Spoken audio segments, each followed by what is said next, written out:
تخيل معايا كده ان النجم اللي بينور في السماء دلوقتي ده مات اصلا من سنين، بس لسه شبحه هو اللي بينور. اشباح النجوم او الستيلر جوسس، واللي هي في الاصل نجوم نيتروجينيه. دي نجوم بتتكون لما النجم بيخلص طاقته ويمر بمرحله الانفجار الكبير اللي اسمها سوبر نوفا. وقتها النجم بيفقد كتير جدا من كتلته لكن مش كلها، واللي بيفضل بعد الانفجار ده هو اللي بنسميه النجم النيتروجيني او اشباح النجوم. ودي بتكون حجمها صغير جدا مقارنة بالنجم الأصلي، لكن كتلتها بتكون ضخمة جدا، وده لأنها متكونة من نيتروجينات مضغوطة بشكل رهيب. والأشباح دي بتفضل بعد موت النجم بتسيب بصمتها في الكون، مش مجرد ذكرى كده وخلاص، لا دي بتأثر وبتتحكم في كل اللي حواليها.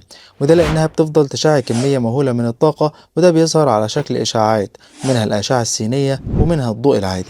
كمان النجوم النيتروجينية بتلف بسرعة كبيرة جدا حوالين نفسها، ممكن تلف مئات المرات في الثانية الواحدة. الحركة دي بتخلق مجال مغناطيسي قوي جدا، وده اللي بيساهم أكتر في إطلاق الإشعاعات. لكنها برضو ممكن تعمل حاجة أغرب بكتير، وهي إنها تتحول لحاجة اسمها النجوم النابضة، ودي اللي بتبعت إشارات منتظمة زي إشارات الراديو بالظبط.